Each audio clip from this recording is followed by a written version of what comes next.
This is nasty. Shit, nasty.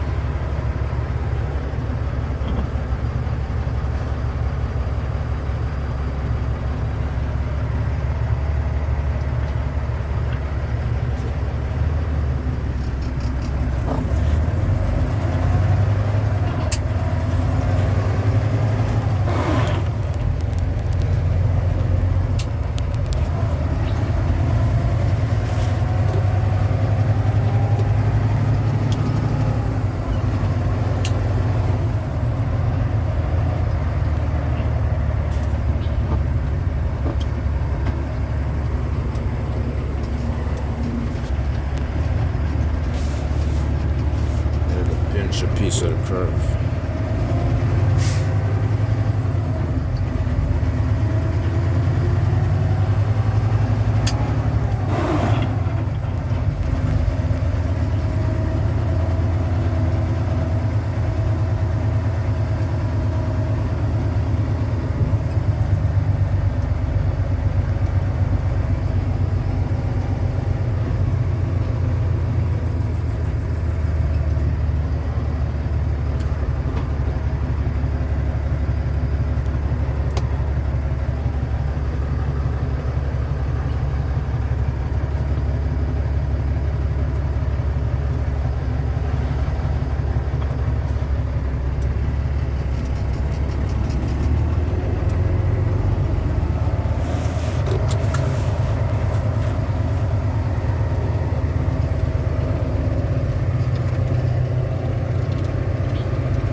Exhaust system, some beat up as hell.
that, I even forgot to mention.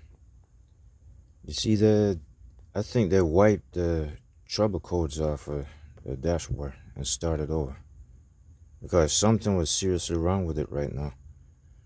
It will certainly come back. It will pop back up and stay on there. It don't make any sense I'm clearing it off. I might as well leave it on there for the next tech to work on it. Because I did not ask for that side of the truck to be worked on. But I don't know why. I don't know if I'm guessing they must have cleared it off. But for a truck this old and kind of beat up on the inside, underneath the hood, I've never seen trouble codes just wiped off like that.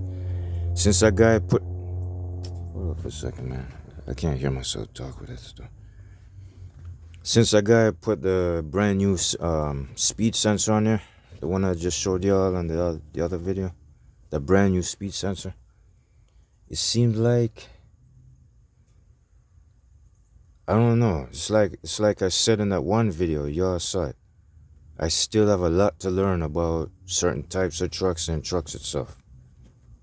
I still have a lot to learn, and I agree. Is it possible? I don't think so. I think my hunches are he cleared the codes off. Or is it possible that speed sensor must have knocked them all out? Maybe the ECM computer was trying to find, maybe it couldn't register.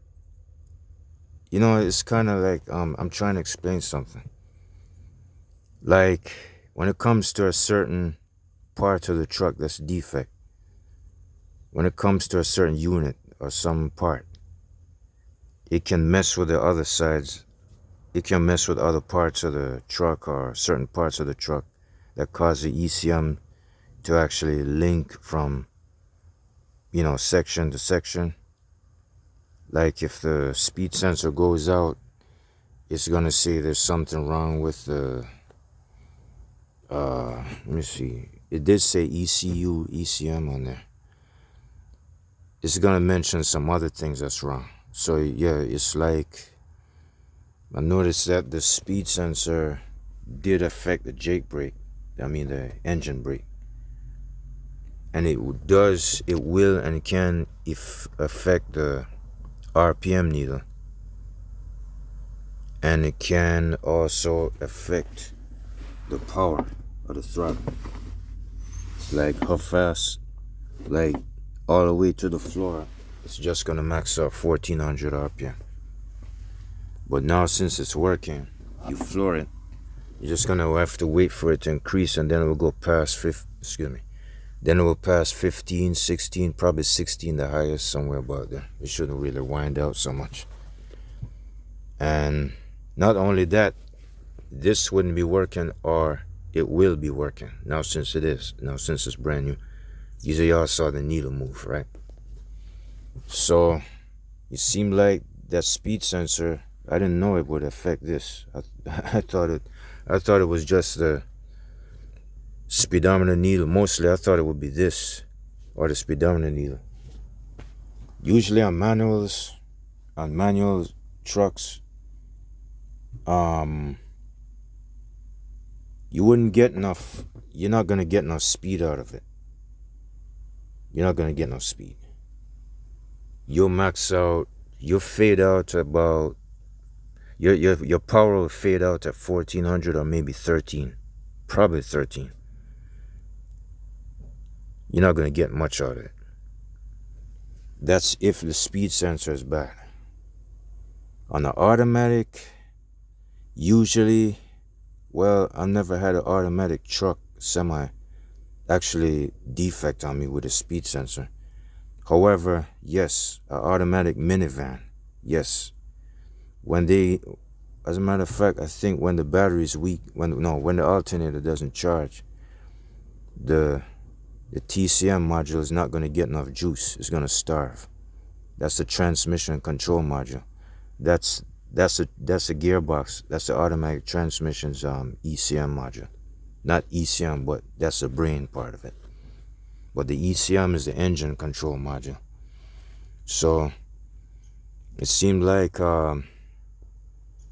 that speed sensor must have affected other parts of the truck and knocked out the trouble codes, and now I can't find any. So now the dashboard is clear. But I doubt that one. I'm thinking the tech must have erased it. He must have erased it. I don't know if he did it for free or what, but it's either one of the two. So, anyway. Hold on for a second. Hope that ain't what I think it is. Yeah, I just knocked out my laundry. Just did my clothes a while ago. Yeah, I just shot that video of me pulling up in a laundromat with this truck. So, I'm just hanging out right here for right now. To tell you the truth, man, it's like this. It's kind of embarrassing for me to say and talk about, but wait, hold on a second. I guess maybe I don't have nothing to be ashamed about, but in a way, probably not, because most of us OTR drivers, when we're 1,000 miles away from home, anywhere like 1,000 miles, when we're stuck living out here, some of us don't go home for time off. I'm one of those. I'm not saying I don't go home at all, but the way it is nowadays, between 2020, you might as well say October 2019, that's when I started with Western Express. Let me let some air in here, man. I get some ventilation here first, Jane. 2019, October 2019, when I started with Western Express, and I went with a trainer for about 5 weeks, a month and 2 weeks, somewhere about that, maybe a month and 1 week. I went with a trainer for 5 weeks. I already have experience driving a tractor trailer. I have experience using logbooks and stuff. It's just that I was out of a job for a couple of years, so I had to be refreshed by going with a trainer. But the thing is, I told the trainer, I'm not really worried about coming off the truck, being out of training, because I'm nervous. I said to the trainer, I'm nervous and scared of touching these computerized logs. That's just me. I can't help it. I said I'm not in a hurry to get out of training, because if I get out of training too soon, I might get hurt. I might not understand the logs, and I might get myself in trouble. I was so fearful, man. But when I got the hang of it, then I said, yeah, I'm ready. He said, let me know when you're ready. I said, yeah, I'm ready. So he gave me, when we came back to the Nashville terminal, he gave me 2 different keys. He gave me 1 key to an International, and he gave me a 2nd key to a Volvo. Pretty much like this one. Very much same exact design, same features, but not the same year. The Volvo, well, I selected the Volvo instead of the International, right? I forgot the number of the International truck, but that Volvo that I had was a 2017, and it was what was it, truck 5320. Yes, I remember, 5320.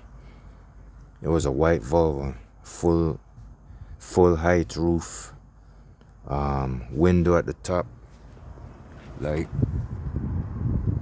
window at the top up there instead of window in the middle. Like, this is what, VNL 730 series. I don't know what series Western Express truck was, but I'm thinking, I don't know. It's not important anyways. It's pretty much the same thing, but this is more like a limited. It's like a limited version. This is the mid-roof version, but this one got the flare top. So it's like I'm driving a second Volvo that's almost exactly like theirs, but they got their automatic shifter right here. It's like their shifter box sticks out right next to this. It's mounted on the seat somewhere. It sticks out, and it's got that gray gear stick, that shifter stick. You it's like you press down on the top and you shift forward into reverse. It's an automatic anyway. It's not a stick like this. It's an automatic. That truck was alright, but I don't think the turning radius is the same as this. This one turns a little sharper on both sides. And what else? Automatics are very slow, and they're too time consuming. They're very frustrating to drive. Every one of them, from Volvo to Kenworth, I can't stand them. But man, I feel so damn glad. I'm sorry about the defects that this truck got. This truck is worn. It's like it's past 1,000,000 miles, so you might as well expect that. I can't believe I got this.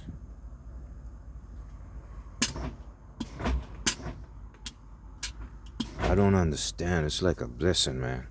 Instead of a 10-speed, instead of a automatic, it had to be a 13. It could have been an 18. I drove those. But dang, this is, I'm not saying this is the only thing in the world, but this is too good to be true, man. The color is better. The black is my most intense favorite color. Black is my favorite color. Black is my number one upfront color. This is probably my first or my second best option choice. Not just a 10-speed. 10-speed, yeah, 10-speed are good, alright. But 13, it will do a lot. I don't really know what's special about, them red range selectors, the additional gears. I guess that's for like extra hill climbing when you're on the heavy loads. Oh, this is even good. I got the trailer. FFE's truck had this on their Freightliner Sentry back in, what was it, 2000? Let me see if I can remember. Somewhere between 2001, 2, 3, and 4. And even 5, I guess. This, the last time I used this was in 2002 and 3. Am I right? Yeah, somewhere about 2002 and 3 I used it. FFE's truck had it. But now on a Volvo, this is my first time seeing a Volvo, one of these. This is a trailer. It's a trailer, what do you call it? Glad hand? I think it's a glad valve or something. I forgot the name of this. This is supposed to hold, when you press it down, you hold that to slide the tandems. It's strictly for tandem use only. Strictly for tandem use only. That's the reason why it's got them trailer tires inside that icon. It's like when you put it in reverse, you hold this. Wait, hold on a second. Let me see if I got that right. Yeah, you could press both of these in and use this instead when you put that in reverse. Or you can put it in forward. You can press both of those. Sometimes you could use this by itself and you don't have to use this, but I don't know. It's like this will save more time. It's a little bit quicker. When you use this, you gotta wait for the air to release. When you use this, you're done. That's it. Nah, you just slide it and go. And that's it. This, you kind of gotta wait a few seconds, whatever time it takes. But yes, I've been in Western Express 2017 for like, 10 months. And I've been in their new Cascadia 11107. I've been in that one a year and a half. And then I went in another older Cascadia 2019 with this other European truck company. advanced transportation system. Now I came to this one right here. I got seated in a 2016 Kenworth, a white Kenworth, and then I started switching into other loaner trucks, and then all of a sudden I had reached the 16, 17, and 18,000 mark in my bank account. I decided to wait a while longer so I can have some money backed up, and that's what I did. At 22 grand, I decided to go shopping, and here I am. This is it right here. 16,750. It could have been 10,000, but my boss had to go fly his big mouth and say, nah, that's too small. So I guess that's what I got, 16,000. I ain't meaning to profile nobody, but anyway, at least I had a couple of $1,000, left over in the bank account to knock out the steering wheel linkage since it looks so old and scary, and got some brand new wiper arms and stuff like that. I'm talking about the arm, the linkage and the motor itself. That's the main steering wiper system. I knocked that out, and then I bought two fresh headlights from Amazon. Actually, I got the entire wiper system from Amazon, and the arms and the headlights from Amazon, and a seat belt from Amazon, and this piece from Amazon. What else? I guess that's it. And the blend door actuator for the air condition, the air blower, the blend door actuator, and the sensor. No, the sensor, wait a minute. The blend door actuator and the sensor, I actually got that from a Volvo dealership. No, that didn't come from Amazon. My bad, that didn't come from Amazon. What else I got from them? Parts for the fairing, like the stepping, the parts. Yeah, I got that from Amazon, but some of it kind of got messed up, went to waste on that part. This, it didn't fit, so I sent it back. I could get that from Volvo, it don't matter. All right, I guess, I don't know. This is my free time, so I'm just, I'm just putting it to use. So I don't have nothing else to, do at the moment. But I'm gonna let this thing cool down and see where it's at. I'm studying this truck, because I got there's a lot going on, it's worn out and everything, so, I gotta keep track of its behavior. Oh, one thing for sure, even though it is burning oil, it's not burning oil excessive like it did. I'm gonna say it again. This is my second or my third time saying this. The smoke coming out the stack, I don't see that at all. But I can tell you there's minor oil vapors coming out through the stack. I'm talking about the exhaust pipe. When I say stack, I mean exhaust pipe. There's minor vapors going up in the air. Well, some of y'all might say tractor trailers are supposed to let some kind of smoke, like the blue type, Yeah, that's true. That's understandable. Smoke comes out. But in my case, it's not regular exhaust smoke that's coming out. It's burnt oil. It's small portions of burnt oil constantly. But I did check it when it was cold twice this morning, and that dipstick is still close to full. Especially on a perfectly ground level, the dipstick, you can't even see the mark. You can't even see the mark where it's, slightly shorter. It's at the full mark. I guess maybe I must have put a little bit too much. I don't know. But the thing is, it's not doing so bad on the oil side. Even though it is burning oil, it's not supposed to do that. But I don't see no smoke coming out. Like when the first time I moved this truck out on the road and I went to the pilot, that's when I saw a lot of it. I saw, like the entire background was all gray and kind of blue. Kind of gray and blue in the mix, in the back. And you could see the car drivers with the headlights on and stuff.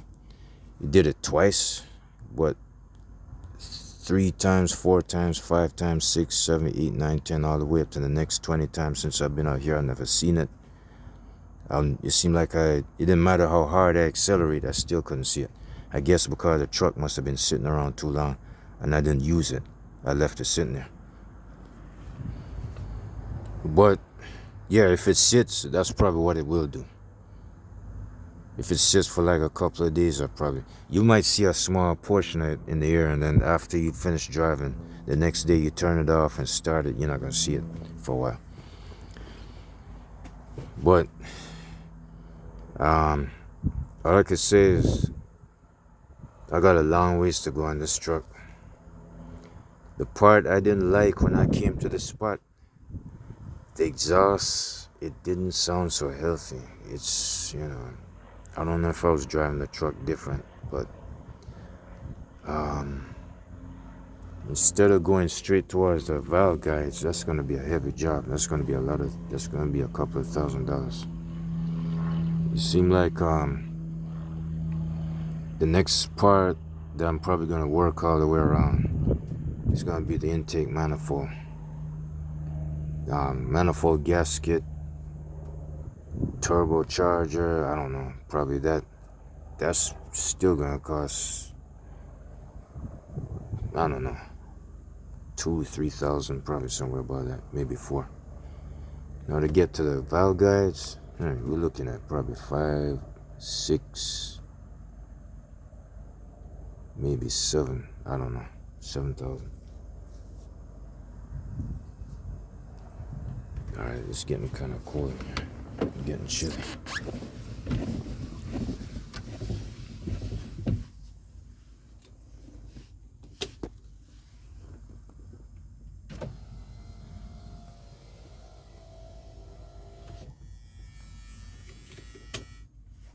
I'm gonna go ahead and plug this back in and charge on my cell phone.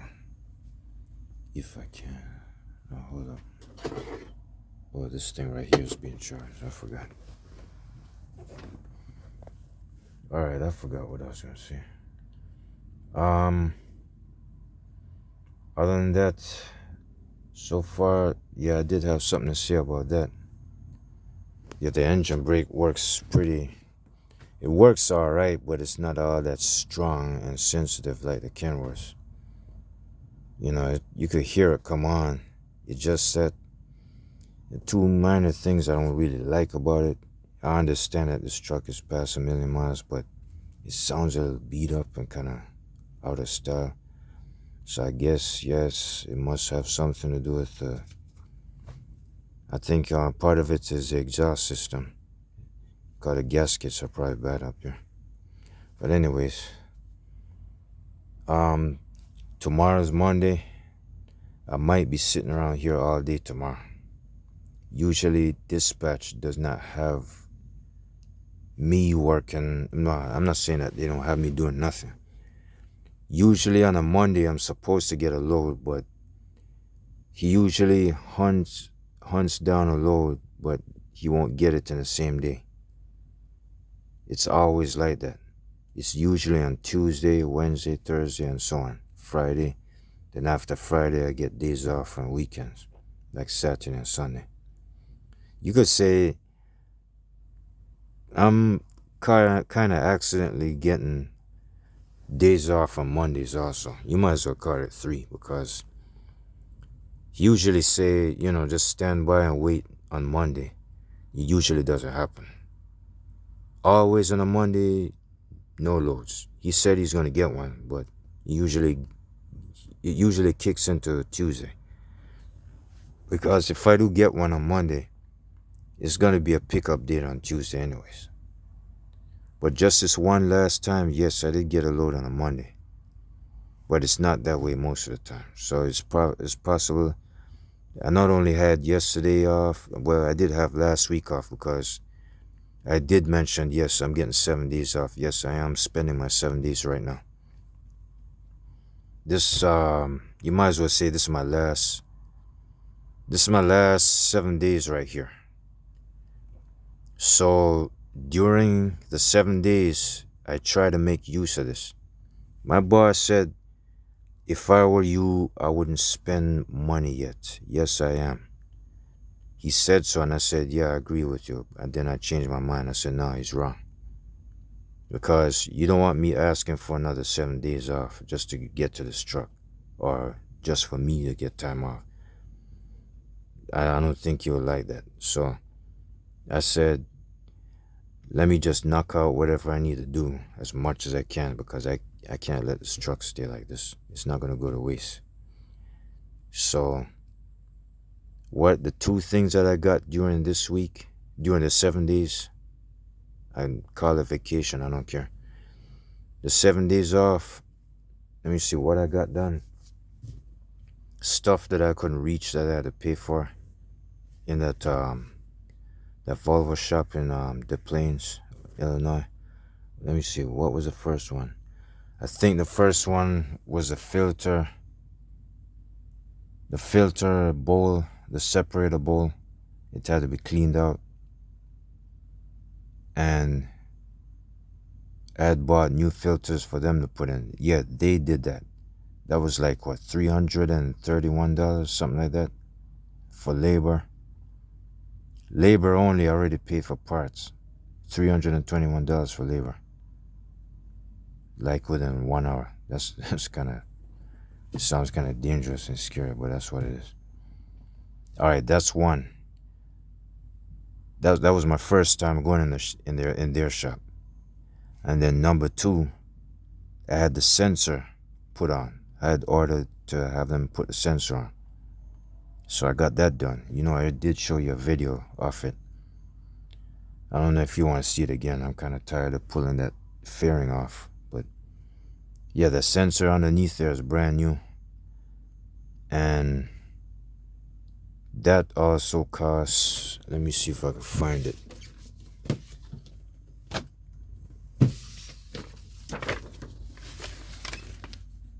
Oh, is it 301? Yeah, it's 331. Hold up. Oh, I was right. The second one, no. The second one is 331. Hold up.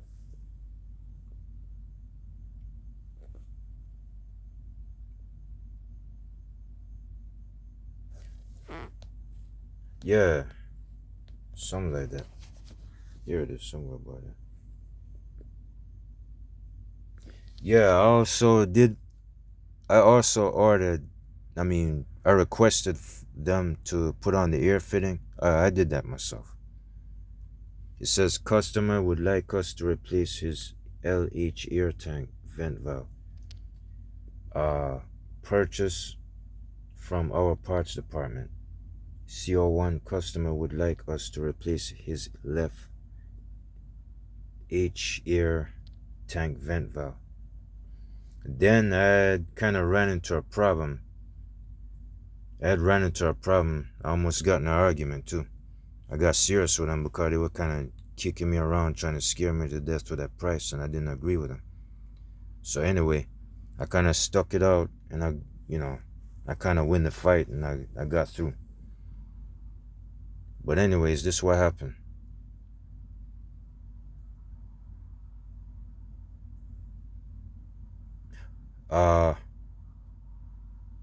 Was instructed not to replace air so-and-so, whatever that is.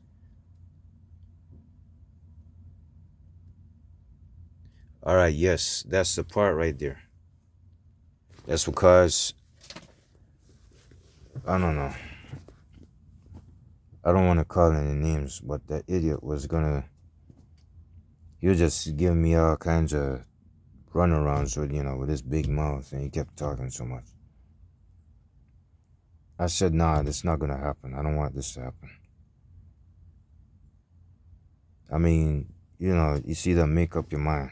Am I paying for 1 hour or not? So I had to make sure they don't pull a fast one on me. I said to the other guy, are you trying to get my money? And he goes, nah, that's not what it is. So it's like I said, well, since I'm not too sure about that, cancel don't put the air fitting on. Let me do it. So I just did it this morning anyways. and they gave me two different sizes. So they said one might fit and the other one might not, because they might switch the tanks and stuff. So I got lucky and I put the right one on. So far it's on there. I just did that one this morning. So it actually stayed at that price. It stayed within range. I was down to $500. So shoot, that was a near miss. So a while longer, that would chew up my entire card.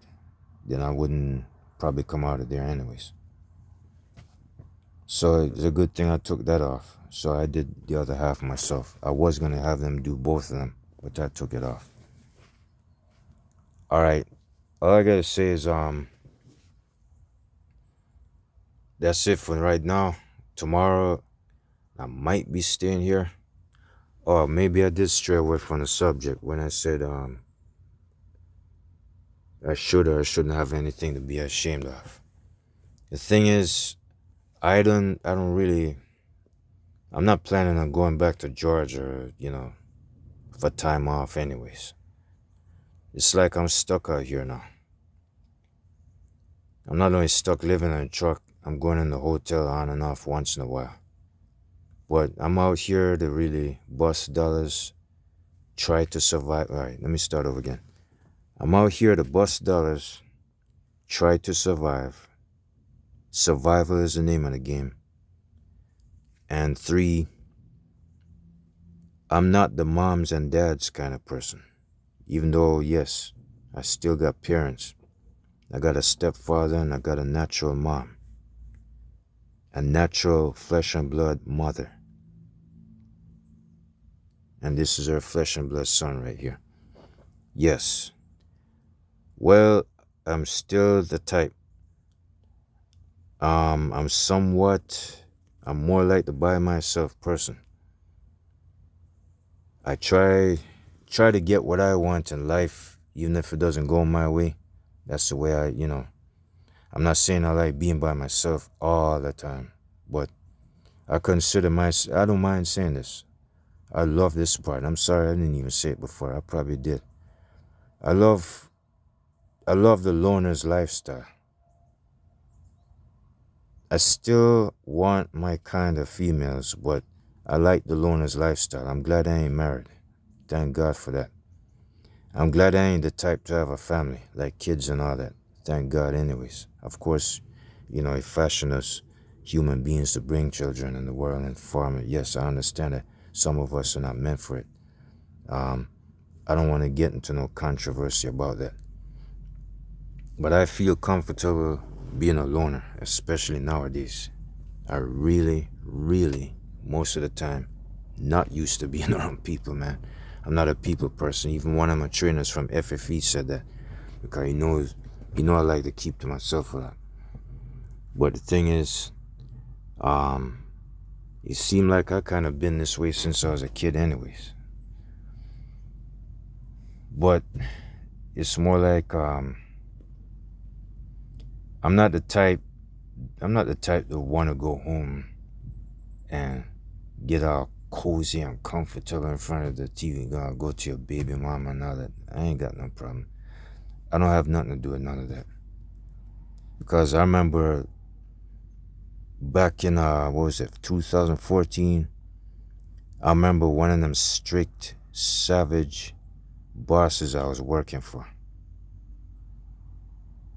Yeah, the type that would give me death threats over the phone if you don't deliver this load on time and all that.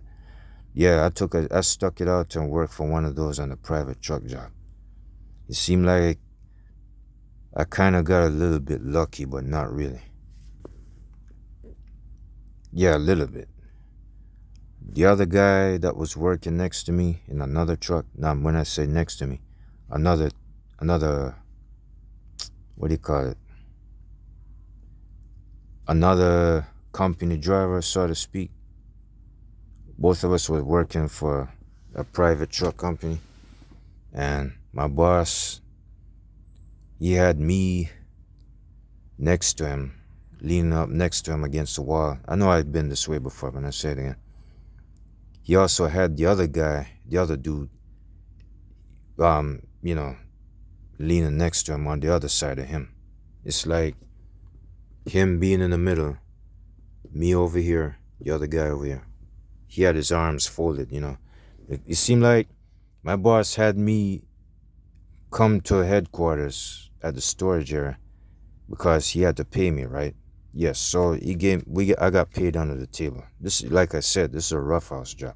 We did drive original tractor trailers, all right, but they were very old. I was driving the much older design Volvo, not this step up design, but the much older one, like the 2001. And he had the 2001-ish, 2000 Freightliner Columbia. He had a white Columbia. I had the red Volvo.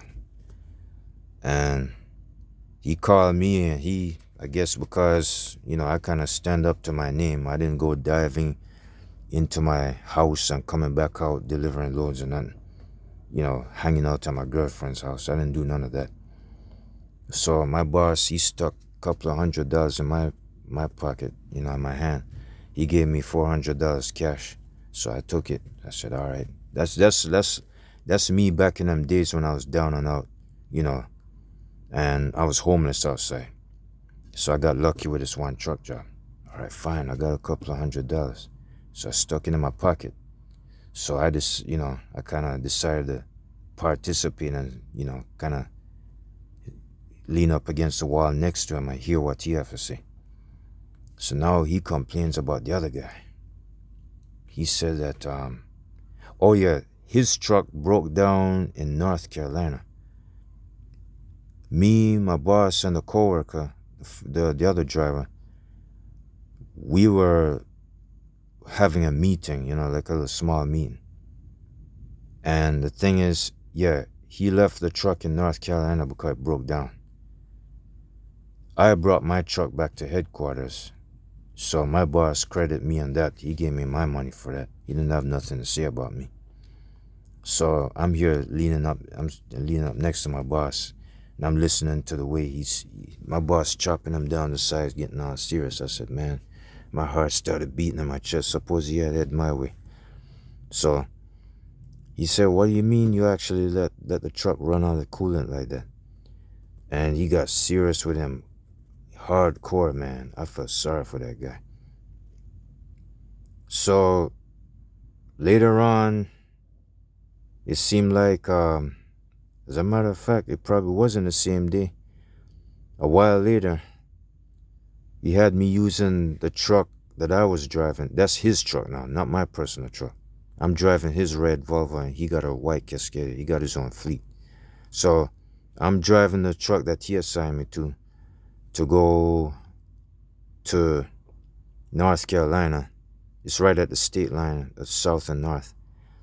And we had to go to this one truck stop.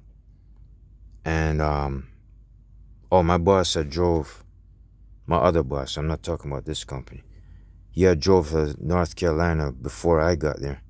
So he had me backing up against the Columbia, the Freightliner Columbia, and he tied the chain around the chassis. And then I had to go tow the truck to the other side of the lot. So that's how that went. Now, here comes the real scary, disgusting part. I know I talked about this already, but I'm going to go ahead and say it again in case you forgot. I'm talking about some heart-stopping mailbox moment experience, nightmarish truck driving experience I had, you know. I'm not saying it's me. It's not me this time.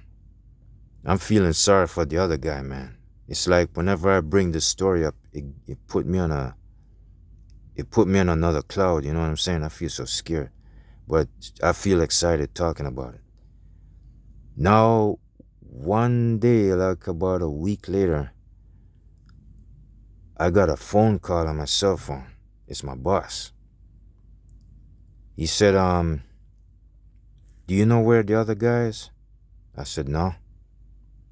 It took a couple of seconds for him to talk, you know. I'm still waiting for him. He goes, Do you know what happened to the... I forgot what he said. Do you know where he is? I said, no. He said, all 10 of my tires are flat.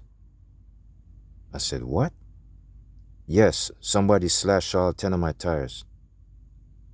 I said, I didn't have nothing to do with it. I said, I know you didn't have nothing to do with it. He said, I know you didn't have nothing. I'm just trying to find out where that guy is at. I said, how do you know that he slashed all your tires? He said, because they have surveillance cameras. I went on the cameras in a truck stop to look at it, and that's what happened. I caught him with a bunch of accomplices working with him. I said, oh, so now you see it caught up to me. I'm over here thinking that he must have thought that I participate with the other guy to go slash his tires. Hell no, I did not. Yes, so now he says that the cameras caught him in the act doing it. So yeah, that gave me a relief, all right. So this is what happened. So now he comes back.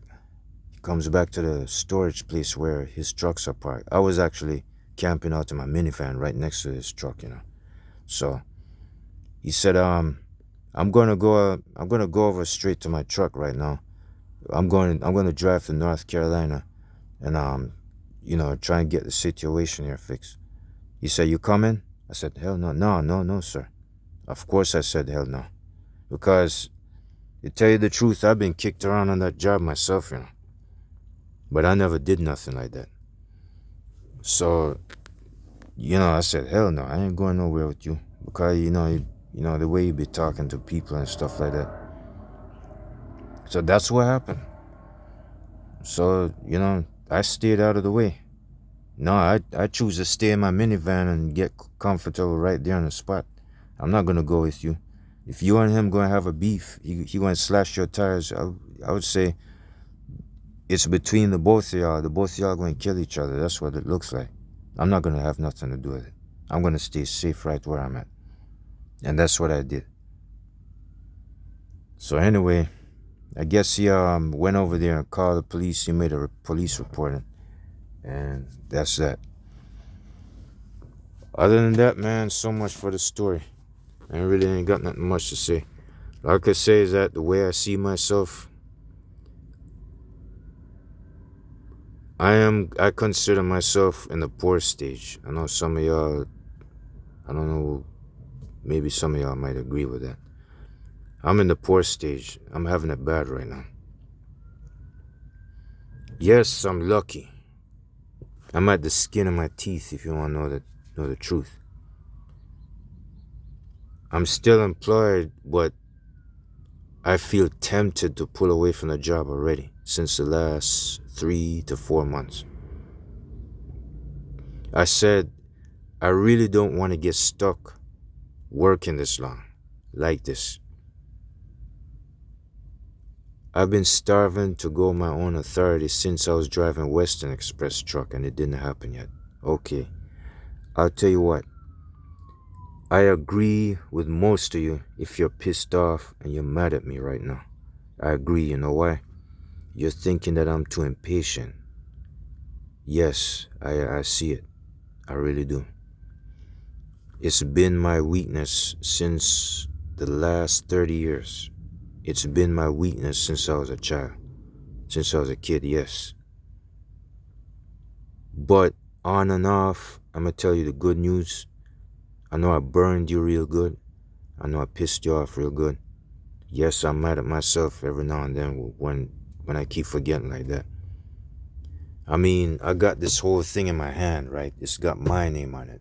It's got the registration on it. I mean, the tag up front, it's got my name on it. It's linked up to my driver's license. Okay. Yeah, why am I crying so hard? You're right. You're so damn right. The problem is, it seemed like I don't like this part. I said to myself, I know I mentioned it before, but I'm going to say it again. According to the way most of us have to start out, not everybody starts out with a full-size, heavy-duty commercial vehicle and then go own authority, like owner operator or whatever, own authority, have their own authority. No, not really. I heard some people took minor routes, some people did some odd jobs and they actually got there. But in my case, I don't know, it's like I'm trying, let's just say that this, since this truck got 1 million miles and you could see in the condition it's in, you see what I'm doing to it. It seemed like I'm gonna have to be patient. That's the part I hate in the worst way. I can't stand it. There's no way I'm gonna get a brand new truck. There's no way. I mean, most of all, you're gonna say, why don't you just borrow a loan? Why don't you just get a credit card? Nah, it don't go that way. My number one downfall is I have no real credit experience. Yes, and at the start, one credit card, one bank credit card went to waste. So now I just gained 2 other credit cards, actually 1 for right now. The next one is Capital One. I'm gonna have to start off small and keep on building a credit score until I work my way up. The bad news about this that I hate in the worst way, my worst weakness. I don't know if I'm strong enough. I don't know if I got enough patience to actually stick it out that long to certify this truck a certain way. I'm not too sure about that. I'm serious. That's my worst threat. That's my worst nightmare. I don't know. I can't really stick it out on that kind of money, Go owner operator, not in this condition. I don't feel like it. Because if I go in the shop, it's going to be just like how it happened to me with Western Express all over again. You're not going to see a paycheck within a couple of weeks because the charges catch up to you. So you see, I'm stuck between a rock and a hard place. It's better off I just keep my behind quiet and don't move if I can and try to benefit myself out of it. I'm not saying I ain't gonna say it will be all right. I'm just saying I got pissed off and I started talking to myself. I said, there ain't no way in the world I'm gonna stay this long on this job. I'm getting my ass off of this job within 3 months, 4 months. I said, I thought I was gonna leave this job within 1 or 2 months, right? Since the last 3 weeks or so. I said, there ain't no way I'm gonna get stuck on this job. I'm leaving within a month or 2. I said, wrong. You gotta certify this truck good enough. You can't leave it like this. Yeah, that one scared me in the worst way. I tell you what, since I can't see the future, it might be better. I don't know. But anyways, I'm gonna stop talking for right now. I might hold on for a second. Oh shit. I thought I was in for it. I can't tell what it is. I'm at 57 minutes on this. Hope y'all knock yourself out. If I got anything else coming up, I'll let y'all know. I'll see y'all later.